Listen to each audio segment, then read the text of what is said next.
요즘에 우리 어르신들이 하는 말이 우리 젊은이들이 힘든 이유가 뭔지 모르겠다. 예전 같으면 우리 굶으면서도 버티고 또 오뚜기처럼 일어나서 그런 좀 헝그리 정신이 있었는데 요즘 애들은 너무 배부르게 커서 그런가? 좀 나약하다, 유약하다 이런 생각을 하시는 분들이 있다고 하시더라고요. 왜 너희들 같이 이렇게 부유한 이 시절에 이렇게 죽는 소리를 하느냐? 그렇게 생각하실 수도 있을 것 같습니다. 그런데 이 부분에 대해서 우리 요즘에 TV에 자주 나오는 그 역사 전문가 설민석 씨 아시죠? 그분이 오프닝에 이런 같은 문제에 대한 이야기를 하시면서 왜 요즘 젊은이들이 힘들까 고민을 하면서 이렇게 이야기를 했습니다. 사실 요즘 젊은이들이 힘든 이유는 앞이 잘 안 보인다. 희망이 별로 없다는 것이죠. 지금보다 더 나아질 그런 발전 가능성이 없다는 겁니다. 이것이 우리 젊은이들을 절망하게 만든다는 것이죠. 그리고 사실 저도 이 부분에 대해서 좀 공감을 했었습니다. 예전에는 새마을 운동을 하면서 우리가 아침 일찍 일어나고 뭔가 희망찬 미래 그것들을 바라보면서 나아갈 수 있는 그런 표대가 있었는데 요즘에는 그냥 갑갑한 거죠. 내가 더 열심히 하면, 내가 더 노력하면 더 좋은 직장, 더 좋은 일, 안락한 미래를 꿈꿀 수 있을까? 하지만 실제로 그렇지가 않은 겁니다. 사실 이 앞이 보이지 않는 이 답답한 현실 속에 비단 젊은이들만이 답답함을 보일까요? 사실 그렇지 않습니다. 이 시대 살아가는 대부분의 사람들이 희망찬 미래를 원하지만 실제로는 그렇게 느끼지 못한다는 것이죠. 지금 이 대한민국 이 참담한 상황 속에서 누구라도 희망을 보고 싶습니다. 최근에 많은 시끄러운 문제가 있었습니다. 저도 이 문제 때문에 한동안 이렇게 뉴스를 보고 잠을 자면 너무 가슴이 갑갑해서 그런지 막 잠을 설치기도 하고 좀 힘든 한 주간이었던 것 같습니다. 비단 저뿐이겠습니까? 온 국민들이 상실감을 느꼈던 한 주가 아니었나 생각이 됩니다. 우리는 이렇게 좀 더 나은 미래를 바라보고 싶습니다. 그래서 우리가 참 좋아하는 단어가 있습니다. 비전 혹은 꿈. 멋진 단어죠. 아주 미래지향적이고 또 하나님께서 어떻게 인도하여 주실지 기대도 되는 그런 단어입니다. 그래서 교회에서 많이 기도합니다. 주님 비전을 주십시오. 우리에게 보여주시옵소서. 그런데 안타까운 것은 이 아름다운 단어가 정말 순수하게 하나님의 뜻을 구하는 기도라면 얼마나 좋겠습니까마는 실질적으로 이 속에서 우리가 기도를 할 때 우리의 욕심들이 섞이기도 참 좋은 단어가 이 단어입니다. 이 섞이기 쉬운 욕심이 첫 번째 욕심이 그거예요. 답답한 겁니다. 알고 싶은 거예요. 나 앞으로 이제 어떻게 될까? 하나님께서 뭔가 이렇게 탁 하고 가르쳐주면 좋겠는데 또 실제로 그런 것도 아닌 것 같고 갑갑하니까 기도합니다. 주님 보여주십시오. 어떻게 해야 됩니까? 이겁니까 저겁니까? 어떤 걸 선택해야 됩니까? 여기입니까 저기입니까? 불확실한 미래에서 오는 이 두려움으로 자유롭고 싶은 겁니다. 지금 대통령도 아마 이런 두려움 때문에 비롯된 문제가 아니었을까 싶은 생각도 들었습니다. 어떻게 해야 될지 모르겠으니까 의지하고 싶은 거죠. 누군가 알려주면 얼마나 내가 편합니까? 우리는 교회 다니고 예수님을 믿는다고 하니까 차마 점을 칠 수가 없어서 묻는 겁니다. 하나님 뜻이 무엇이죠? 하지만 하나님의 뜻을 구하는 것처럼 보이는 이 기도도 어쩌면 내 두려움으로부터, 내 답답한 상황으로부터 그저 자유하고 싶은 내 욕심이 아닌가 한번 생각해 볼 필요가 있습니다. 그리고 두 번째 욕심은요, 잘 되고자 또는 성공하고자 지금 상황보다 더 나아지고자 하는 욕심입니다. 그리고 그 욕심 위에 비전이라는 단어 혹은 하나님이 주시는 꿈이라는 단어로 포장을 하기가 쉽다는 것이죠. 성공하면 더 헌금하겠습니다. 성공해서 더 영광 돌리겠습니다. 이제 시상식 시즌이 막 시작이 되었는데 막 연일 항상 연말에 시상식을 하면 꼭 하나님께 영광을 돌리는 분들이 참 많습니다. 아름답게 보입니다. 정말 대단해 보입니다. 어떻게 저렇게 공개적인 자리에서 자신이 그리스도임을 당당하게 말할 수 있을까? 그러면서도 한켠으로 제가 조금 걱정스러운 것은 저렇게 성공하고 상을 받아서 하나님께 돌리는 영광이 혹은 그 그리스도인의 그 신앙의 고백이 왜곡되어 보이지는 않을까 하는 걱정입니다. 성공해서 내가 큰 상을 받아서 그래서 돌리는 영광이라면 그러면 상을 받지 못하고 어쩌면 이름도 빛도 없이 열심히 노력하고 혹은 그 주연 나무 여우 주연상 이런 거 밑에 지나가는 행인 1, 2 그 배역 하나에 감사하면서 최선을 다해서 기도하고 있던 그 많은 사람들은 그러면 그들의 영광은 하나님께서 받지 않으시는 걸까요? 비전 혹은 하나님의 뜻이라고 포장을 하지만 정말 그 속에 그 단어 가운데 그 기도 가운데 내 욕심은 하나도 없는 것인지 정말 순수하게 하나님의 뜻을 구하는 것인지 한번 고민해 볼 필요가 있습니다. 사실 이 비전이라는 단어를 사용하면서 주님 제가 어떤 하나님께서 허락하시는 큰 역경도 내가 이겨나가겠습니다. 그것이 하나님 비전이라면 따르겠습니다 라고 꿈을 꾸는 혹은 그런 비전을 가지면서 하나님께 이런 기도를 잘 드리지 않는다는 것이죠. 그렇습니다. 인생은 선택의 연속이고 또한 어쩌면 어려움의 연속입니다. 가끔 큰 선택의 기로에 설 때가 있습니다. 하나님 뜻이 무엇입니까? 그런데 대답이 없으십니다. 심각하게 물어봅니다. 여기입니까? 저기입니까? 답이 없으십니다. 저도 이런 기도를 참 진지하게 드렸던 적이 있습니다. 여전히 답이 없으십니다. 계속 그 기도를 드렸더니 어느 날 저한테 주시는 마음이 야 여기면 어떻고 또 저기면 어떠냐? 네 몸뚱아리 하나가 어디에 있는 게 무슨 큰 의미가 있냐? 좀 당황스러웠습니다. 오른쪽이다 왼쪽이다 딱 가르쳐 주시면 좋겠는데 그래 네 몸뚱아리 오른쪽에 있건 왼쪽에 있건 그거 나랑 무슨 상관이냐? 주님 상관없으세요? 상관없으시더라고요. 곰곰이 생각해 보니까 중요한 게 그것이 아니었습니다. 내가 이 선택을 할까? 저 선택을 할까? 우리는 무언가 이렇게 중요한 인생의 기로에서 혹은 선택의 순간에서 하나님께 물어봅니다. 하나님 어찌할까요? 답이 없으시다면 사실 그것에 하나님께서는 그렇게 큰 관심을 두지 않으실 수도 있습니다. 우리 한번 생각해 봅시다. 누군가 이렇게 삶을 나누는 간증을 들을 때 정말 어디서 우리는 감동을 받고 은혜를 받을까요? 기가 막히게 이때는 내가 이런 선택을 했고 저 때는 내가 저런 선택을 했고 어려움은 탁탁탁 피하고 정말 행운 남들이 보기에 기가 막힌 선택을 했다. 그렇게 황금길을 걸어온 사람이 나 이렇게 하나님 은혜 받았습니다. 영광 돌립니다.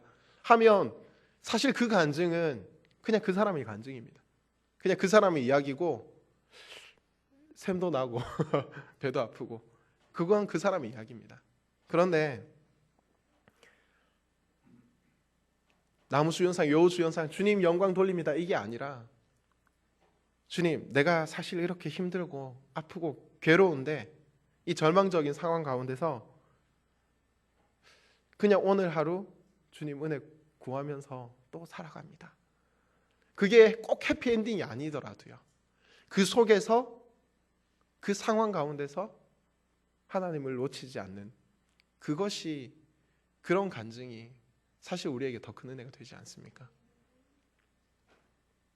그런 분들이 삶의 모습이 진정 아름다운 것이고 또 사실 하나님의 관심은 거기에 있습니다.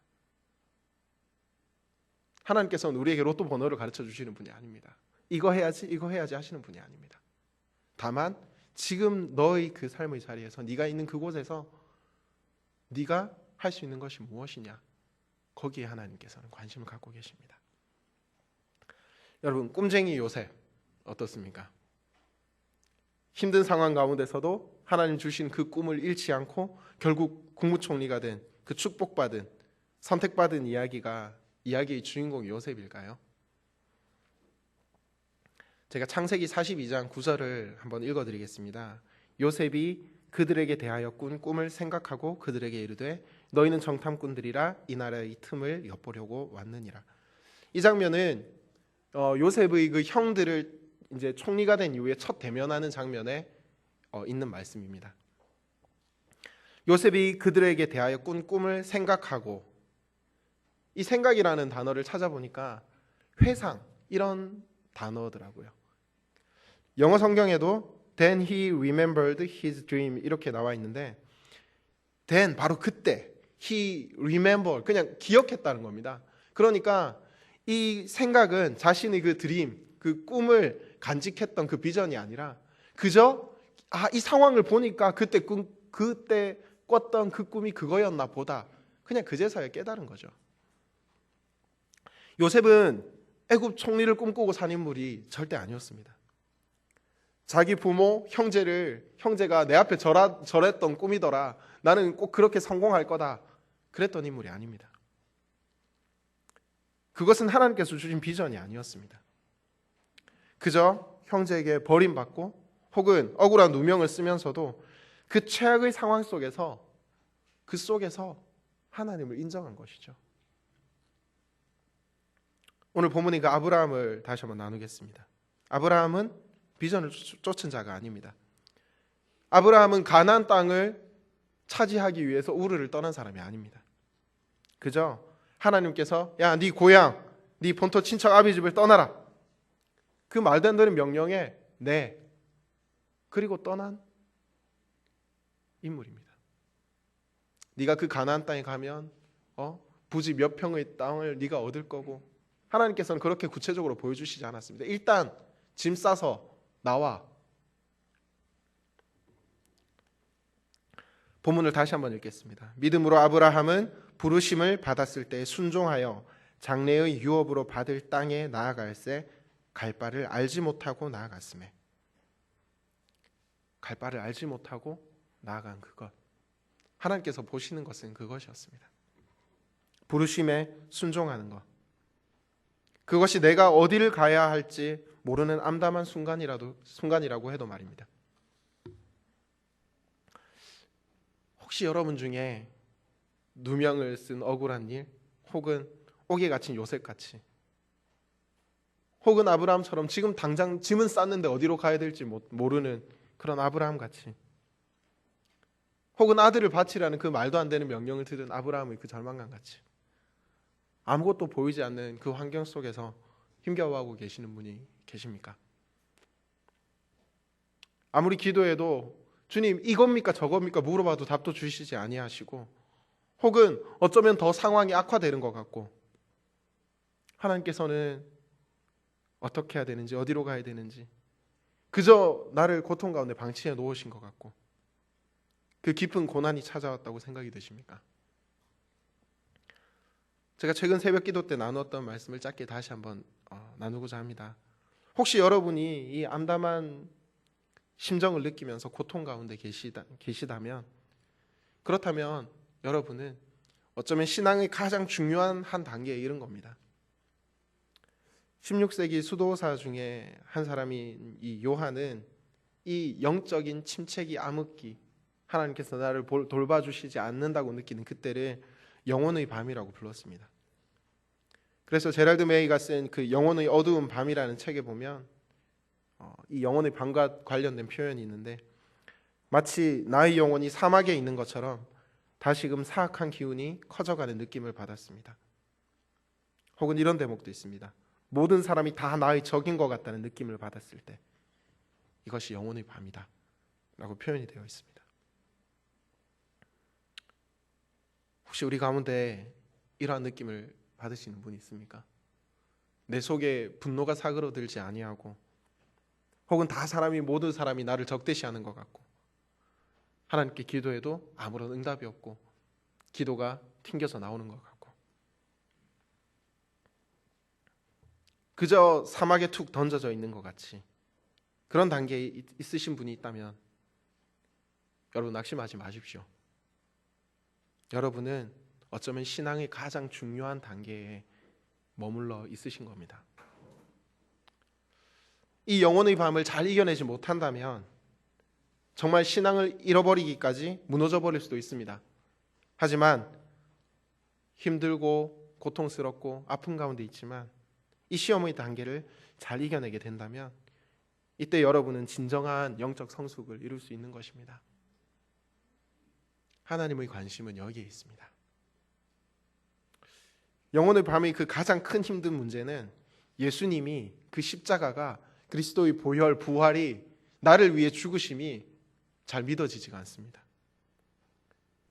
희미하고 만약에 진짜 그러신 분이라면 왜 지금 나를 외면하시지? 라는 그런 불신앙이 막 무럭무럭 자라납니다. 하지만 이 긴 밤이 지나고 나면 또 아침이 오면 그 새벽 안개조차 사라지듯이 모든 것이 명료하게 변할 것입니다. 비록 내 인생이 그 영적인 영혼의 밤이 찾아와서 하나님이 저 멀리 계신 것 같고 또 마음이 너무 힘들고 지친다 할지라도 여러분 다 버리고 그 그물을 던져버리고 그물을 다시 이렇게 끄집어내서 배로 나아간 베드로처럼 그렇게 과거로 돌아가는 것은 아무 의미가 없습니다. 끝까지 처절하게 싸우십시오. 오래 참음으로 인내로 싸워내십시오. 모든 상황이 나를 구렁텅이로 넣는 것 같고 하나님께서 아무런 말씀이 없는 것 같은 그 시간 속에서 그곳에서 하나님을 인정하는 것, 그때 하나님을 인정할 수 있는 용기와 그 믿음을 통해서 하나님께서는 진정한 영광을 받으십니다. 하나님 관심은 거기에 있습니다. 아무개야, 네가 어디에 있는 그것이 나에게 큰 중요한 것이 아니다. 그곳에서 나를 바라고 있느냐? 심지어 내가 보이지 않고 느껴지지 않고 내가 희미하게 보이고 아니 어쩌면 보이지 않는 것 같이 느껴질지라도 그 속에서 나를 인정하느냐? 하나님께서는 물론 총리가 된 요셉에게 지혜를 주셨지만 하지만 그 누명을 쓰고 있는 그 감옥 안에서 혹은 형들에게 버림받은 그 구덩텅이 안에서 그 속에서 네가 나를 찾느냐? 네가 나를 기억하고 있느냐? 하나님 관심 거기에 있으신 거죠.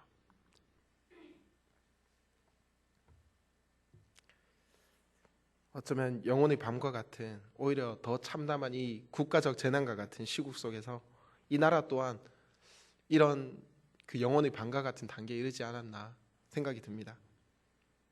과연 이 나라가 참회하고 돌이켜서 다시 일어설 것인가? 혹은 정말 이대로 무너져 버릴 것인가? 정말 말도 안 되는 사건 아닙니까? 그렇죠. 그런데 이때 우리가 깨어 있어야 됩니다. 한국 교회가 기도해야 됩니다. 한 치 앞도 보이지 않는 이 국가 미래지만 그나마 다행인 것은 정말 영원히 밝혀지지 않고 넘어갈 뻔했던 사건입니다. 하지만 이것이 어찌되었건 드러나고 있다는 것이죠. 그렇다면 지금 이 시점에서 우리가 이 한국 교회가 얼마나 이 땅에서 일어나고 있는 이 영적으로 혼탁한 이 시국 속에서 무지했는지를 깨닫고 지금이라도 우리가 다시 한번 나라를 위해서 국가를 위해서 또 회개하며 기도해야 되는 것입니다. 우리가 정말 신앙인으로 중요하게 생각해야 하는 것, 그것이 무엇인지 다시 한번 고민해 보시기 바랍니다.